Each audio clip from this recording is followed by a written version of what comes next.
Hello everyone, welcome to Toyeen Talks. Enjoy.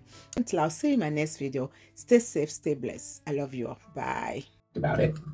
But he didn't want to go to therapy. He thought he could handle it on his own. Was he using any drugs? No, he wasn't. He was wrongly labeled a drug addict by people trying to bring him down, but he wasn't using drugs. You mentioned that he spoon-fed you because he was so weak. How long was he like that before his death? It wasn't constant. It was on and off. Sometimes he would be fine, and other times he would just stay in bed, not wanting to do anything. The last few weeks were especially hard for him, though. Did he ever talk about harming himself? No, never. What about harming others? No, he wasn't violent. He just kept to himself. You testified earlier that there was no CCTV recording of the events because the cameras were not fixed yet. Ìwọ náà sọ pé it wasn't violence. Ọmọ tí ò violence tí ò ṣọmọ ní wàhálà ó dẹ̀ bá jà tó fi kú. Onókọ̀ máa ń wà nù lẹ́gbàá mi nígbà tó bá ti rọ́ lóògùn yóò á sùn lórí bẹ́ẹ̀dì náà. Ọmọ tí ò wà violence ó dẹ̀ bá jà tó fi kú. Hold on. Is that correct? Yes, that's correct. How long had it been since you moved into the house? We moved about 4 months ago, but we were still settling in. My husband was trying to fix everything up, but we didn't have enough money. Finally, after the incident, what did you do? He wasn't violent. He just kept to himself. Wọ́n béèrè kámẹ́rà lọ́wọ́ ẹ̀, kámẹ́rà yẹn ló dodge, kò dáhùn straight answer fún kámẹ́rà. Ó kọ́kọ́ dáhùn, wọ́n ní do you have camera in the house? Ó ní yes. Ó dáhùn lóhùn pé yes. Ìgbóyà wá realize pé òun ti sọ pé yes. Ó wá try láti fẹ́ tún amend yes tó sọ yẹn. Yes. Ó fẹ́ try láti amend ó tún wá padà. Wọ́n tún bí ní kò ẹ máa gbọ́. You testified earlier that there was no CCTV recording of the events because the cameras were not fixed yet. Is that correct? Yes, that's correct. How long had it been since you moved into the house? We moved about 4 months ago, but we were still settling in. My husband was trying to fix everything up, but we didn't have enough money. Finally, after the incident, what did you do? I was in shock. I couldn't believe it. I called my mom and my sister. I didn't know what to do. I was devastated. Thank you for your answers. That will be all for now. With this, the cross-examination comes to an end. This is the complete exchange from the proceedings. Finally, after the incident, what did you do? I was in shock. I couldn't believe it. I called my mom and my sister. I didn't know what to do. I was devastated. Did you call the police? No, I didn't call the police immediately. I wasn't thinking straight. My sister and mom... The first person tó kọ́kọ́ pè pé ó ti pààyàn, ó pe ẹ̀gbọ́n ẹ̀ Kàrímọ́, ó pe ìyá ẹ̀. Bọ́lá tí ṣe mọ̀ pé Yorùbá sọ pé tọ́mọdé bá pa ẹran màdá jẹ tó bá pààrọ̀ gidigba á pe àwọn òbí ẹ̀. Olófi pé ìyá ẹ̀ àti ẹ̀gbọ́n ẹ̀ tó because ó ti pààrọ̀ gidigba kò lè sáré pé bàbá ọmọ yẹn. Ẹ continue. Èyí kò tí ì mọ nǹkan tó máa sọ so that wọ́n á lè jọ. Helped me, and eventually the authorities were contacted. You've told the court that this whole situation has caused you deep pain. Is that right? Yes, that's correct. That will be all for now. Thank you. Let's go. Dr. Lati, ẹjọ́ 1 minute. Ẹjọ́ ṣẹ́rí mo fẹ́ pe àkíyèsí wá sí nǹkan tá a bá gbọ́ láti bẹ̀rẹ̀ dópin kínní yìí ṣe mọ̀ pé wọ́n béèrè lọ́wọ́ Wunmi pé báwo lọ́kọ ẹ ṣe kú. Orí Canadian náà ti bẹ̀rẹ̀. Wọn ò dẹ̀ ní kó explain fún wa ikú wo lọ́kọ ẹ kú báwo lọ́kọ ẹ ṣe kú. Ṣé àwọn question yẹn ṣé kò yẹ kí wọ́n béèrè? Wọ́n á ti ẹ̀ ní wọ́n ṣe fún yìí. Wọ́n á ti ẹ̀ ní. Wọ́n béèrè lọ́wọ́ ẹ̀ wípé ìgbà tọ́mọ yẹn náà ò ní court kí ló fún wọn ní court? Ẹ wò wọ́n àti iṣẹ́ ìyá ẹ̀ àtòwò ilé. Leading questions ni wọ́n even the ẹni tó ń bá sọ̀rọ̀ leading questions ni wọ́n fún. Leading questions ni wọ́n fún. Ó yẹ kí wọ́n kọ́ béèrè lọ́wọ́ ẹ̀ pé ọkọ ẹ̀ kú nǹkan tó gbé wa débí nìyẹn báwo ló ṣe kú.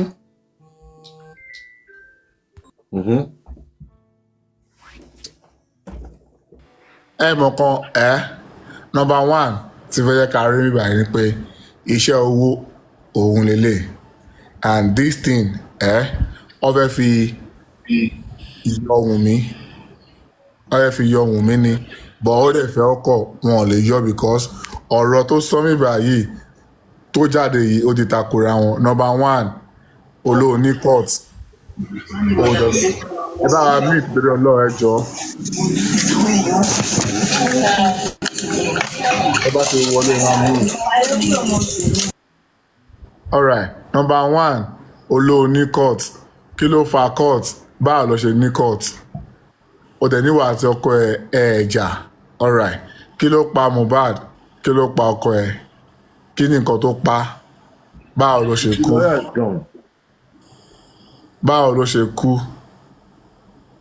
ok ṣé bàbá ò ní right láti béèrè placenta ọmọ ni àbí bàbá ò ní right because òkú ọ̀run èèyàn lè parọ́ mọ́ ẹni tó wà láyé because ó máa lanú máa sọ̀rọ̀ oní Mohbad ló ní kó má Mohbad tó pé wọn àti bàbá ẹ̀ close wọ́n sọ̀rọ̀ kò sí ni tó dẹ̀ mọ tradition ọmọ àkọ́bí bàbá ló máa sọ lórúkọ ọmọ àkọ́bí ilé bàbá lẹ́ máa ti ṣe tó tún wájọ́ mọ́ ìlú òkè tí ò kìí ṣe pé bóyá half òyìnbó half kìíní ni Mohbad jẹ́ ó wá ń parọ́ mọ́ òkú wípé Mohbad ló ní kó má. Ayọ̀míjọ ní í pè látara jẹun. Ẹgbẹ́ kọlẹ̀ ni ẹ̀. ẹ lọ. olórí ẹbí. jẹ́. ẹ̀gúnṣẹ́ sínú ọ̀la ló sọ̀rọ̀ láti Chicago. ṣé wàá pàṣà. ráyè wọlé ní sáyé tí mo lè fàárẹ̀ contribute díẹ̀. Over to you ọgbọ́n kan lẹ ti dá yẹn. mo ní ìpẹ́sì kan ẹ máa rí kiri visa ìwọ̀n tó lè rí ẹ̀. so ṣe rí màá fẹ́ gẹ́gẹ́ bí àṣà bàbá wa tó wà lórí kiri pé ẹ lọ fọkàn balẹ̀. ẹ bá wo CTC yẹn wọ́n ti mú ìwé ọ̀rẹ́dì àtàwọn lakàn rush. why tí wọ́n ṣe establish the question pé ó ní court ó bèbè náà sì give testimony náà tó fi ń query ẹ̀. ibẹ̀ ẹ̀ láì fọkàn sí náà sì ti sòótọ́ ọ̀rọ̀ fún wọn. because ṣé gbogbo ọ̀rọ̀ pé Wunmi ní court lọ́wọ́ so nọ́ọ̀sì yẹn ní Wunmi ní nọ́ọ̀sì yẹn lọ lower treat ní ilé. so omi tó ti ní problem gangan nìyẹn. so ẹ wá àwọn nǹkan tó máa ṣẹlẹ̀ Wunmi gangan lower treat nílé. so wọ́n kàn fẹ́ get more fact bóyá àwọn míì náà bá lọ́wọ́ ní nǹkan tó ń ṣẹlẹ̀ ó ní. so ẹni ká fọkàn balẹ̀ ẹ̀rọ tó gbé lọ́yà fún adílé lórí interrogate ẹ̀ ó ṣe ṣítù. so ó dé bí kéèsì ẹ̀ kind of slow down orígbó lọ́yà kan ló ń ṣiṣẹ́ ẹ̀ lọ tẹ́lẹ̀ ṣítù ẹ̀ ó gbà láàrin méjì ni. so ọ̀pọ̀lọpọ̀ nǹkan wọ̀ fìdí ẹ̀. so that is why wọ́n tẹ̀lé kan gbé Wunmi padà wá. so ẹni ká fọkàn balẹ̀ eré dídùn ló sọ máa so kéèsì ti di pé à ń bá ìkọ̀kọ̀ lọ. so nígbà tó ká fira ọlọ́pàá balẹ̀ ni torí mo rí pé àwọn èèyàn wà ìjà láti wo pé kí ló ń ṣẹlẹ̀ kan ṣe wọ́n ṣe lè wọ́n ṣe tọ̀ ọ́n. so because ẹ̀wọ̀n kóòtù yẹn àgbọ̀ ọ̀kan pa pé ó ní court. bẹ́ẹ̀ni. kò tẹ́ tó gbọ́. so nọ́ọ̀sì ló ti give testimony so ọ̀rọ̀ náà sọ bí query ẹ̀. so ẹni àwọn ọ̀kan tó máa ṣẹlẹ̀ náà wọ́n máa indict ẹ̀ náà kò lè escape. All right. That is my own submission, yeah. Thank you very much. Eshigo. Yes, sir. Mama, wọ́n ti invite ẹ̀ náà tẹ́lẹ̀ àbí bọ́dá láti ṣe bọ́ invite ẹ̀ tẹ́lẹ̀ kò wá ni. wá ni. ṣé wọ́n tún invite ẹ̀ lọ́ndì 30 ni.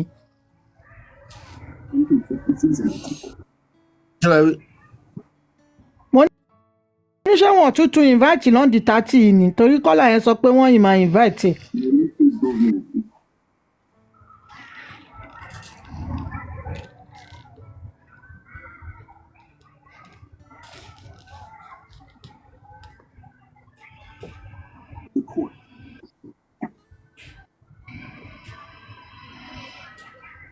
Now, Samson.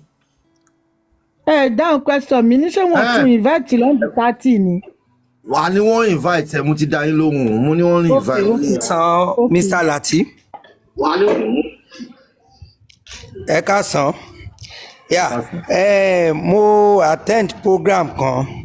So nínú ẹ̀ Perkins wá ṣé ń gbọ́. Perkins wá describe venue ẹ̀ yẹn. Ó ní Darosa pé kò tẹ̀lé Mohbad pé Darosa ó ní kó lọ gba 30,000 wá fáwọn pé nígbà tó wà làwọn fi kúrò venue yẹn lọ gba owó yẹn pé nígbà tó wá gbowó yẹn pé ó wá fẹ́ fáwọn ní 10,000 làwọn wá yarí pé 30 ni Mohbad ní kó fún àwọn ní ọjọ́ show yẹn pé ló fi sá mọ́ àwọn lọ́wọ́ pé Darosa gangan fún rẹ̀ kò witness ẹni ìjà then ó ní Prado tí àwọn ọlọ́pàá ń parade yẹn pé kò kì í ṣe Prado tí ó yẹ kó parade gangan ṣé ń gbọ́ mi sà pé kò kì í ṣe Prado yẹn then obìnrin kan sọ̀rọ̀ ó ní tó bá tẹ̀ jẹ́ pé ó fọwọ́ gbá glass pé glass ò lè rún débi pé ó máa gun lọ́wọ́ pé glass àwọn mọ́tò tó ń ṣe ń sìn pé they are tapered glass kò dàbí glass àtijọ́ tẹ máa fọ́ ṣe tó máa ní ṣoṣoṣo ó máa rún ni. tó máa dà wálẹ̀ ó ń dà wálẹ̀ mọ́ láéláé. pé they are tapered glass pé they are tapered glass so kò sí bó ṣe fẹ́ wọ owó ẹ̀ pé kò dàbí glass àtijọ́ tẹ máa fọ́ gbá tó máa gúnyàn ṣoṣoṣo tó máa rún ni tó tọ́ dẹ̀ ni. So obìnrin ẹ wá sọ bẹ́ẹ̀ obìnrin ẹni tó lè ṣẹlẹ̀ ni pé Wùmí dáná ń gbà yẹn bóyá ń gbà tíjà yẹn le ló mistakenly mú ọ̀bẹ tó ṣe kíni tó fi gún Mohbad tó fi páyẹ̀ pé àwọn possibility tí ó lè ṣẹlẹ̀ nìyẹn bọ́ńtẹ́mi fẹ́ kí Mr. Yomi ṣe ń sìn ni pé tó bá lè rí Perkins kọ́wọ́ venue ẹ̀bi tí wọ́n ti ṣe show yẹn kó ṣàlàyé details ibẹ̀ fún wọn àwọn á lè lo analytical factors láti fi enhance area yẹn ṣe understand so ntẹ́mi lè rí mú wá bí ìmọ̀ràn tèmi nìyẹn then on the 30th bó bá ṣe máa rí ẹ jẹ́ ká tètè mọ̀ kí a lè schedule ara wa láti lè prepare ara wa for that day ọlọ́run aṣọ wa jìgbà náà lọ a máa rí ìdájọ́ ẹ̀sìn rere àwa la máa borí òótọ́ ló máa ń lékè irọ́ ìmọ́lẹ̀ ló máa ń borí òkùnkùn so bó ṣe jẹ́ nìyẹn sà. Thank you. ẹ jẹ́ á gbọ́ lies. ẹ ló bọ́dà láti ẹ ká sàn ẹ jẹ́ kí sáré sọ̀rọ̀ kí kẹ́ tó play another thing bẹ́ẹ̀ ẹ jọ nǹkan tí mo fẹ́ sọ nípa nǹkan tẹ́ play tán sìn yìí ni ṣé àwọn pé Wùmí ń sọ nínú bẹ̀ pé bàbá pé nǹkan tó fa ìjà òun àti bàbá is placenta tí bàbá ń béèrè ṣé àwọn pé kì í ṣọwọ́ ẹ̀ ni bàbá ti béèrè placenta ọwọ́ Mohbad ni Mohbad ló pe bàbá kì í ṣe bàbá ló béèrè placenta fúnra wọn nǹkan tí mo fẹ́ try láti sọ ni pé ṣé fóònù bàbá náà wọn lè ṣe phone forest fún ni so wọ́n máa rí conversation bàbá àti Mohbad even everything tí Mohbad ti sọ in the past gbogbo nǹkan tó ń ṣẹlẹ̀ Mohbad ti sọ fún bàbá ṣé understand Mohbad ti sọ everything fún bàbá tẹ́lẹ̀ gbogbo nǹkan tó ń go on ní life Mohbad even bóyá ọmọ yẹn gan bóyá Mohbad ti ṣe DNA ó ti mọ̀ pé kò kí ń ṣe ọmọ òun Mohbad ti máa sọ fún bàbá mọ̀ a lot but bàbá ṣì hold on for court bàbá ò lè sọ many things síta for now ó máa better náà kí wọ́n ṣe phone forest fún. Hold on ìyẹn mi pé tí Wùmí bá ti block ó kọ ọ̀dọ̀ títí ẹ̀ kò lè block ọ̀dọ̀ bàbá. ẹ ti understand so phone forest bàbá gan ó wà important ní ọ̀rọ̀ case yìí ó tún máa enlight wa sí many things ṣe understand kan tí mo fẹ́ sọ so suggestion mi nìyẹn lórí ti bàbá àti Mohbad ṣá ẹ ṣe.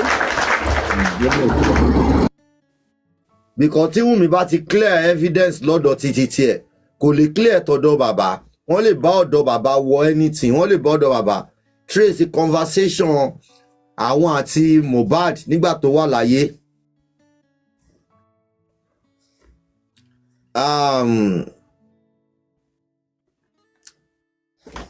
Expander ṣe fẹ́ sọ̀rọ̀ ni.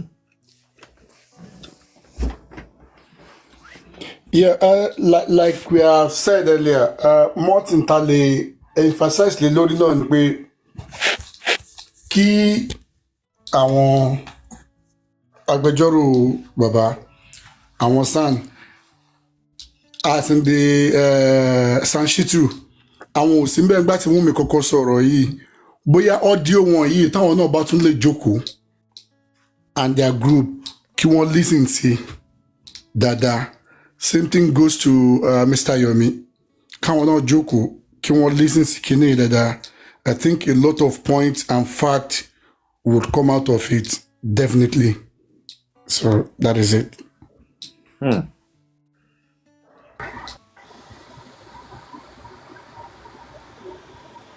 Fọláṣadé. Hi, Hi. Bra Lati. Yẹ káàsán. Ẹ kú ọjọ́ mẹ́ta ìgbìmọ̀.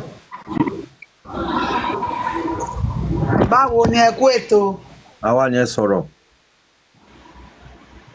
Yà mí dóònà mi mo ṣe join ni mi mọ nǹkan tẹ́ ń sọ láti ìbẹ̀rẹ̀. Ẹ listen ẹ jẹ́ ká pe àwọn ẹlòmíì kan lè bóyá ẹ catch up láti bẹ̀. Okay, thank you.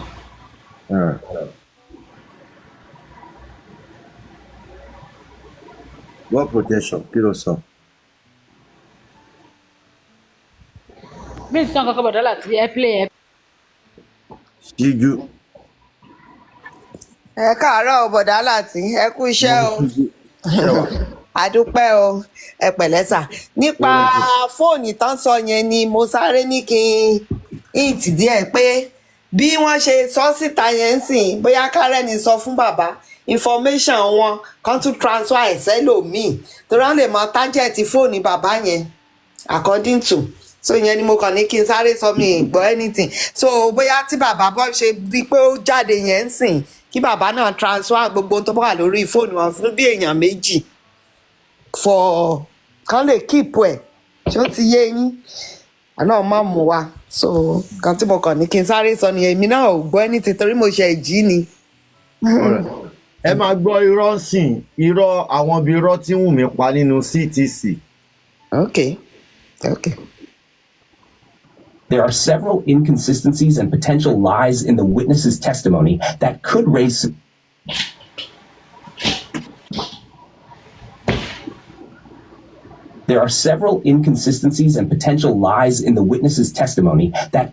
suspicion or suggest she is not telling the full truth. Here are a few notable points. 1. Quarrel over the Canadian visa. Inconsistency. Initially, the witness was asked whether she quarreled with her husband about the Canadian visa, to which she replied, "It was not a quarrel. I was not the one who had a quarrel with him." Later, she states in more detail that they didn't fight about the visa at all, and she even posted it on social media. Lie indicator. Her first response appears defensive and evasive, suggesting there may have been some tension, but later she paints a more idealistic picture of their relationship, which feels exaggerated. Father-in-law relationship. Inconsistency. The witness claims that she and her father-in-law were best friends and very close, mentioning intimate acts like sharing food and fasting together. But she also later reveals that the relationship soured after her baby was born, citing issues like her father-in-law's anger over not being given the placenta, as well as his bringing other women to their home. Like indicator, she presents conflicting stories of being best friends and then later describes a highly dysfunctional relationship. The sudden shift in the narrative may indicate she is overstating the earlier closeness to deflect suspicion. 3. The placenta incident. Inconsistency. The witness speaks at length about an incident where her father-in-law wanted the placenta of her baby and how that caused tension. This is unprompted and goes beyond the scope of the questions. Lie indicator. Her insistence on bringing up unrelated topics, placenta issue, suggests she may be trying to mislead or distract from the more direct questions about her relationship with her husband. 4. CCTV not working. Inconsistency. The witness first says the CCTV cameras were not fixed yet because they had just moved in a week before. However, when pressed further, she admits they had actually been in the house for 4 months. Lie indicator. The shifting timeline suggests she may be lying about the state of the CCTV to cover up potential evidence of what really happened in the house. Har 5. Injury to hand. Inconsistency. The witness is downplaying the severity of her hand injury, describing it as just a surface cut. However, the lawyer presses her on this, suggesting it was deeper than she admits. Lie indicator. Downplaying the severity of the injury could be an attempt to avoid implicating herself in any violent altercation that may have taken place.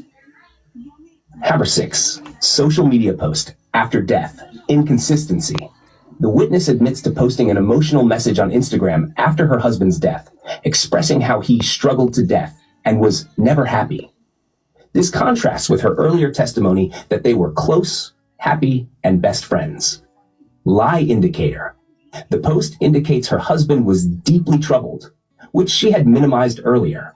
The contradiction between the Instagram post and her verbal testimony suggests she is not being fully transparent about the state of her husband's mental health. 7. Financial struggles. Inconsistency. Throughout her testimony, the witness repeatedly mentions her husband's lack of money, even stating he left his music label with 0 naira. Yet she also claims they were discussing moving abroad for their child's safety, a plan that would require significant financial resources. Lie indicator. The inconsistency between the family's apparent financial hardship and their plans to emigrate points to either embellishment or an attempt to portray the victim's situation as worse than it was. 8. Depression and mental health. Inconsistency.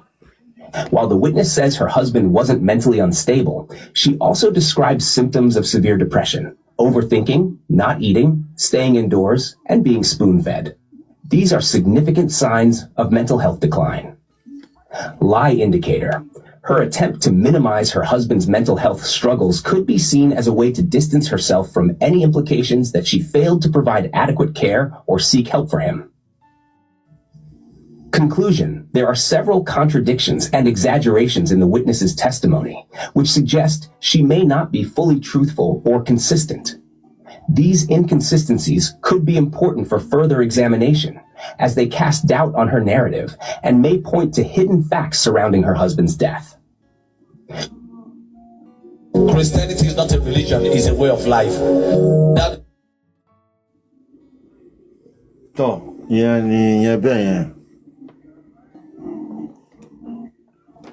Ẹ ti rí irọ́ orin wo náà sẹ́ẹ̀dì sí mi stolen music.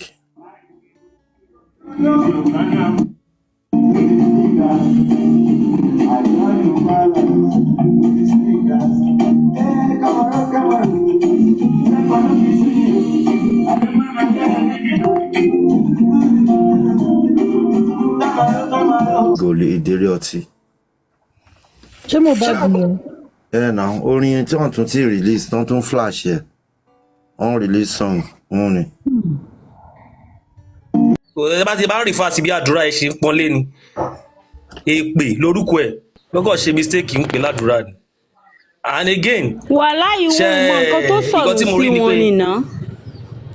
Èpè ni kì í ṣàdúrà. wọ́n mọ nǹkan tó sọ̀rọ̀ sí wọn ta ló lè ṣe bí Mohbad fún un kò sẹ́ni tó lè ṣe bí Mohbad fún wọn Darosha ò lè ṣe bí Mohbad fún ìyá ẹ̀ ó ti kí Darosha máa pín ìyá yẹn lé kí ìyá yẹn kó máa bò ó tọ́ mọ́lẹ̀ ní pé àbó tòun ò ní ṣánkú kò ní ṣe nǹkan tí ìyá yẹn lose kò tí ì mọ̀ wàláì kò tí ì lè dùn nísìnyí ó dìgbà tán bá sin ọmọ yẹn tí gbogbo ọ̀rọ̀ dá tí Darosha ò béèrè kankan lọ́dọ̀ ẹ̀ tó bẹ̀rẹ̀ sí ń tọ bára kiri ni yóò fi mọ̀ ní pé nǹkan gidi ló sọ̀rọ̀ sí òun ibi tí yóò bẹ̀rẹ̀ sí máa gbé Darosha ṣépè nìyẹn ibi tí yóò bẹ̀rẹ̀ sí máa ṣépè fún ọmọ òṣì tó bí ní àdúrà nìyẹn. ṣe rí ìyá Mohbad ọ̀rọ̀ ìyá Mohbad dàbí ẹni tí ò fẹ́ kú tó fẹ́ lọ sọ́run she no wan die but she wan go heaven ó lóun wá justice but kò fẹ́ sọ̀tọ̀ ọ̀rọ̀ tó mọ̀ jáde òun wá justice but òun protect àwọn kan láti má jẹ́ kán lọ sẹ́wọ̀n but ó lóun wá justice ṣe understand bí ìgbà tí ẹni tó fẹ́ kú ṣùgbọ́n ẹni tí ò fẹ́ kú ṣùgbọ́n tó fẹ́ lọ sọ́run ni òun lọ̀rọ̀ ya Mohbad and again àwọn tí mo tún fẹ́ sọ because I'm from Ekiti state and Mohbad is from Ekiti ṣe understand but àwa ọmọ Ekiti ò ṣe tó honestly Ekiti jẹ́ ìlú tó pé àfi bẹ́ẹ̀ ní àwọn star nípa orin ní star artist kankan lẹ́kìtì much ṣe understand eléyìí ẹ̀ta tún ní ó kú ṣùgbọ́n most of our Èkìtì ṣe la keep quiet la di ẹnu wa mú bẹni pé kì í ṣe ọ̀dọ̀ wa ni ọmọ yẹn ti wá She understand? By now mo expect pé kí àwọn ọmọ Èkìtì kan ti gather kan fight fún nǹkan ìjú bó ṣe lọ. Ká lọ́dà state ni Mohbad ti wá ní ká ní bóyá bí ọmọ Ìjẹ̀bú ni.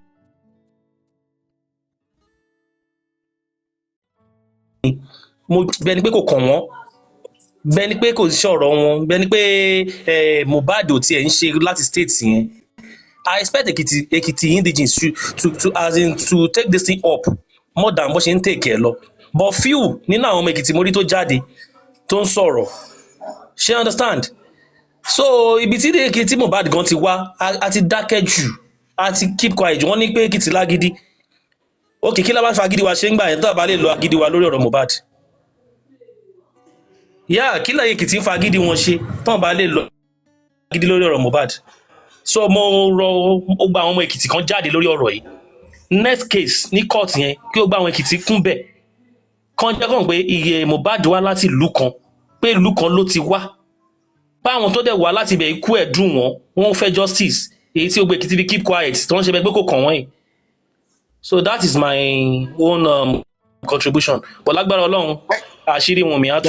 Ó tiẹ̀ ti tú already. Gbogbo àṣírí tó keep pátá ló máa hàn síta.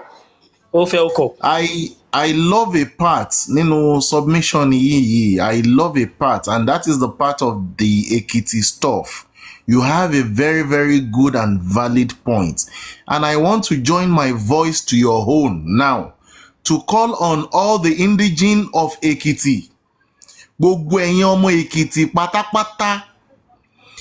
If people can stand up for your son, láti máa jà fún bó ṣe ń jà fún yín. On the 30th is another coroner's date. I want to beg all of you, come out and join Yomi Fabiyi. Come out and fight for your son. Wọ́n kàn pa bí wọ́n ṣe ń pa ewúrẹ́, and nobody is talking. Ikú tó ń pa ojúgbà ẹni, òwe ló ń pa fún ni. I want to beg all of you, come out. Come out in full form. A ní gbogbo ẹ̀yin ọmọ Èkìtì káàkiri tẹ́ ń gbé, àwọn tó ń gbé ní Kòròdú gan wà, àwọn tó ń gbé káàkiri ní Lagos State yẹ wà, àwọn tó lè wálé from outside ẹ wà. They can come out with a placard, kàn gbé síwájú. Ipa àwọn Èkìtì rẹ̀ àwọn ò gbà. Yes. I'm ready to even lead. But gbogbo wọn kàn jókòó bẹ́ẹ̀ pé kò kàn wọ́n. So please come out. Ẹ ṣeun tẹ́ fi dárúkọ àwọn ọmọ Èkìtì. Nǹkan tí mo sọ lórí platform ọmọ Ìkòròdú nìyẹn. Mo ní Èkìtì òtútù torí mo bá àwọn Èkìtì gbé l'Àbújá. Mo ní Èkìtì òtútù rárá kí ló tó wà tutù lórí Mohbad. Wrong way la fi máa ń lagídí yẹn. Mo ti sọ̀rọ̀ bẹ́ẹ̀ kan wá lọ lórí platform ọmọ Ìkòròdú. Èkìtì òtútù. Èmi pẹ̀lú ọmọ Èkìtì tá a gbé mo máa ń sá fún ni mo máa ń bẹ̀rù fún ni mo mọ̀ ní pé Èkìtì òtútù. Ẹ wo bọ̀dá Láti Bíbí, ẹ wo bọ̀dá Láti, ọmọ Mọdákẹ́kẹ́ ni wọ́n. Ẹ wo Yomi Fabiyi, is from another state.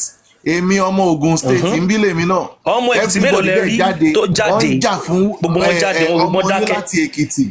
This is high time fẹ́yìn ọmọ Èkìtì kẹ́ ẹ jáde wá sí Inquest. Yes. Ó yẹ kán wọ̀ ọmọ wọn lọ́wọ́ l'Èkìtì state, kán protest. That is what I'm saying, sir. That's what I'm saying. Wọ́n lọ́mọ Èkìtì lágídí. Ṣalágídí báyìí. Àwọn youth Èkìtì.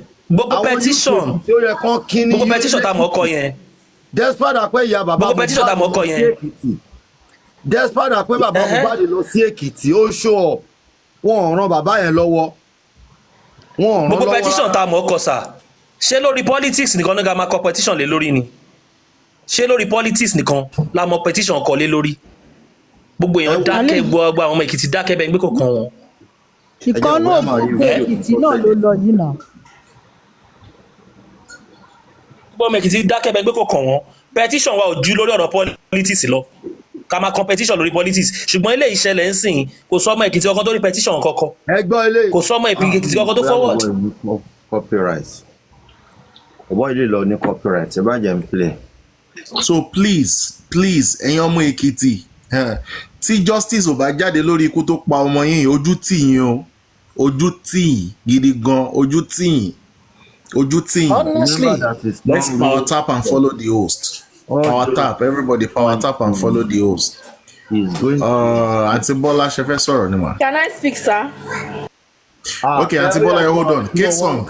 Yeah, Keson. Oh, yeah, Keson, let's have you. Yes, good afternoon, Mr. Lati. Good afternoon, ma. Yes, sir. Mo gbọ́ nǹkan tẹ́ sọ lẹ́ẹ̀kan yẹn nípa fídíò kí ni tape tẹ́ play nípa Wunmi lẹ́ẹ̀kan yẹn tẹ́ play yẹn.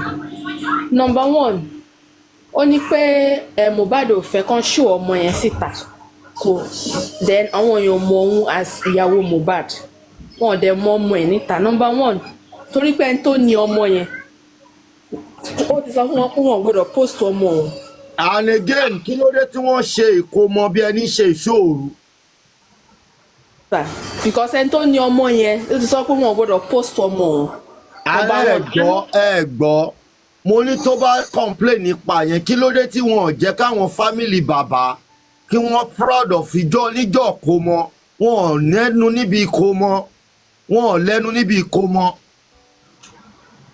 Torí pé ẹni tó ní ọmọ ti instruct wọn ni pé anybody tó wá láti family Mohbad torí ẹni Mohbad ṣe ń sọ fún mọ́mí ẹ̀ lọ́jọ́ ìkómọ yẹn pé ẹ má dá sí tẹ́ bá ti mọ̀ pé ẹ lè dúró ẹ má lọ because ó ti mọ̀ ó kì í ṣe òun lòun ní ọmọ ìyẹn number one. Then number two, ẹni tó ní ọmọ yẹn kò mọ̀ yí kò rán Wunmi pé kó lọ pa Mohbad but ó ń fi ọmọ yẹn threaten ní má nìyẹn pé tí kò bá ti fi lè protect òun máa announce ẹ pé òun ló ní ọmọ. And tẹ́ bá rántí Gistlover nígbà kan Gistlover fòsùn pé èèyàn tó ní ọmọ yẹn ń pé ó fún ọmọ kan lóyún tó bí ọmọkùnrin so later bóyá wọ́n ti lọ bá Gistlover lẹ́yìn Gistlover delete post yẹn so ẹni yẹn ló ń protect Wunmi because Wunmi ti sọ fún pé tí kò bá ti fi lè protect òun máa announce pé òun ló ní ọmọ òun dẹ̀ máa scatter everything and ẹni yẹn ò dẹ̀ fẹ́ kó rí bẹ́ẹ̀ so nǹkan tí mo ní pé kí n sọ sí nìyẹn ṣe sà. ẹni tó wà nù Midelex.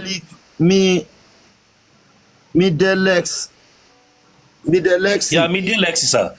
Midelex, yes, sir. Oh, yeah. So, as I was saying, sir, ilé lèèyàn ti máa ń kó ẹ̀ṣọ́ ròde. I'm sorry to say, nǹkan tí mo ṣe ń sọ náà mo ṣe ń sọ lọ. Ọ̀tàwá Èkìtì, jẹ́ kí ó dàbẹ̀ nípa ọmọ tó kú yẹn nílé. Jẹ́ kó dàbẹ̀ nípa ó nílé rárá. Ilé sọ̀rọ̀ Èkìtì, yeah. Èmi mo sọ lẹ́ẹ̀kan, sir. So, point mi mo ṣì wà lórí ẹ̀. So, I implore everyone to come together. Ọgbọ́n Èkìtì. Come together. Let's fight this out. Àfi bẹ́ẹ̀ ni Star Èkìtì tó ń kọrin much. Okay, ara àwọn ta ní Èkìtì tó jẹ́ pé àwọn tó ń kọrin ló lọ yìí. Ṣá máa wò ó bẹ́ẹ̀. Ṣé ó dìgbà tí kejì bá tún ṣẹlẹ̀? So that is my own call out fún Ọgbọ́n Èkìtì. Ẹ ṣé gọ́sà, ẹ ṣé. Fọláṣadé. Bọ̀dá Láti. Yeah. Ẹ pẹ̀lẹ́ kú ètò. Wọ́n ni. Ọlọ́run á wà pẹ̀lẹ́ yìí náà ṣe inú iṣẹ́ yìí. Ṣe rí ọ̀rọ̀ tí lady tó mọ orúkọ wọn tó sọ̀rọ̀ tán nísìn. Ọ̀rọ̀ yẹn gẹ́gẹ́ bó ṣe rí ló ṣe sọ. Bóyá ẹ máa rí ní ìgbà yẹn tí Gistlover post ẹ̀ pé Ọba Ẹlẹ́gùṣì ti bí ọmọkùnrin. Ẹ má lọ sí ọ̀dọ̀ ọba ẹjọ́ tó rọrùn. Okay. Ojú ẹsẹ̀ náà kò pé 30 minutes nígbà tó delete post yẹn. Ṣé rí Wunmi day one mo ti sọ pé ọmọ yẹn ló ṣekú pa boy yẹn. Kì í ṣe instantly tó hit ẹ̀ ló kú but kán má gbé lọ sí hospital káṣírí ẹ̀ má bàa túbọ̀ lò hit ẹ̀ kọ́lọ́pàá má bàa arrest ẹ̀ òun náà ṣe kíìpù bọ̀bọ̀ yẹn sínú ilé tán ṣe wá nọ́ọ̀sì tá àwọn ò mọ̀ pé bó ṣe máa rí pé ó máa yí mọ́ wọn lọ́wọ́ pé bọ̀bọ̀ yẹn máa kú. Ṣé rí ìyá Mohbad ẹ fi ìyá Mohbad sílẹ̀ ẹ jẹ́ kó máa ṣe gbogbo eléyìí tó ń ṣe. Ṣé rí wíwá tán ló wá tó wá mo rí ní court tó ń kúnlẹ̀ tó ṣe ń kí ọkọ ẹ̀ ọkọ tó gbé àwọn irú ọmọ olóṣù ọmọ olórí burúkú tó pa ọmọ ẹ̀ ó wá gbé fóònù lé lọ́wọ́ bẹ̀rẹ̀ sí ṣe pé bàbá ayé yín máa bàjẹ́ ní kinní kan tó ń bá sọ nǹkan tí bàbá ṣe wọ́n máa sọ kó pa bàbá níta ni wọ́n máa sọkò pa ni ó pẹ́ wọ́n ní bàbá yẹn ń bá ọmọ ẹ̀ sùn first daughter ẹ̀ wọ́n ló ń bá sùn. So nǹkan tèmi kàn fẹ́ sọ contribution tèmi ni pé nínú ọ̀rọ̀ yìí ṣe rí ẹ jẹ́ kí gbogbo wa fọkàn balẹ̀ justice will prevail justice gan ó ti jáde síta tẹ́ bá wò ó torí lára àwọn gbogbo àwọn èèyàn tó ti ń kú ní Nàìjíríà yẹn tán jẹ́ artist actress everything tá ni wọ́n pa wọ́n ṣe gbá wọ́n ṣà kò sínú gbogbo wọn tọrọ ẹ tí lè tó ọ̀rọ̀ Mohbad after a year lélẹ́yìí tó àwọn gọ́ọ̀mẹ̀ntì gan àwọn gan wọ́n ń ṣe meeting pé a gbọ́dọ̀ provide justice out o lérí ọ̀rọ̀ yìí o tàbá ti fẹ́ jẹ́ kí àwọn youth wọ̀nyí kan dáná sun Nàìjíríà àwọn gan wọ́n wà panic báyìí láti bring justice out nǹkan tí mo fẹ́ kẹ́ ẹ mọ̀ nìyẹn.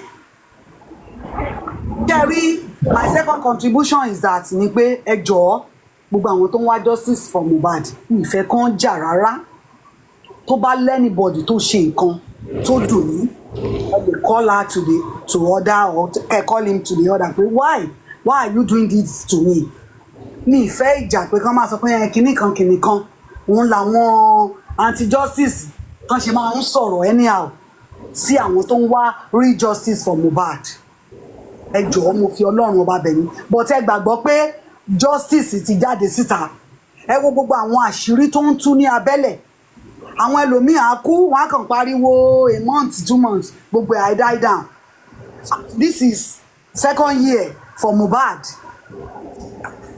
àwọn náà ti mọ̀ àwọn gọ́ọ̀mẹ̀ntì yẹn ti mọ̀ nǹkan tó máa ṣẹlẹ̀ àwọn tó wà nídìí ẹ̀ tó ń tẹ àwọn bíi Ìyábọ̀ Òjó gbogbo wọn náà ti mọ̀ tó bá pẹ́ bá Ìyábọ̀ Òjó máa sá lọ sí Tanzania ní East Africa lọ́hùn ẹ̀rí tá fi Wùmí sílẹ̀ á fi sílẹ̀ pẹ̀lú ìwà owó ẹ̀ pé wo I'm not your family nǹkan tó ti mú kí ìyá ẹ̀ sá lọ sí Amẹ́ríkà akànràn agbẹ́rù ẹ̀ ni bóyá Wùmí jáde kó tó dé ọ̀kó kọ̀ọ̀lẹ̀ pé wo mi ò sí Nàìjíríà mọ́ o you are your own tó wàá ṣẹ̀wá á wá face justice ẹ̀ gidi torí mo mọ̀ pé Ìyábọ̀ máa sá kúrò ní Nàìjíríà yẹn very soon tó bá ti rí gbogbo àwọn nǹkan wọ̀nyí gbogbo àwọn nǹkan tó ti ń tú jáde tó rí pé rí ó ti ń jáde síta òun ló tètè ya send ọmọ ẹ̀ lọ sí Tanzania pé kó máa tẹ̀lé ṣé Jonas àbí kílẹ̀ ń pè pé kó tètè máa tẹ̀lé so ọ̀rọ̀ tèmi ò jù bẹ́ẹ̀ yẹn lọ Ọlọ́run á ràn gbogbo wa lọ́wọ́ o.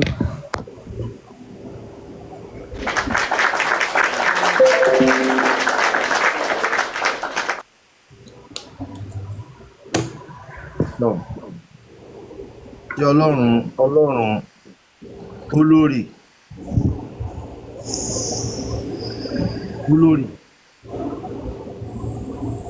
olórí jẹ́ mọ̀ pé ilẹ̀ ń jó lórí Ọlárewájú ni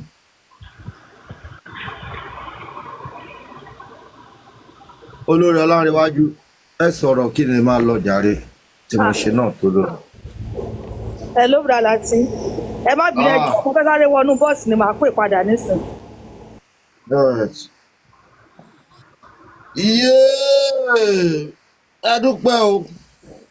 adúpẹ́ gbogbo ẹ̀ o ìyá Mohbad àmọ́ kọ̀díṣọ̀ tí ìyá Mohbad wà gbogbo ẹ̀ kàn dàpọ̀ báyìí.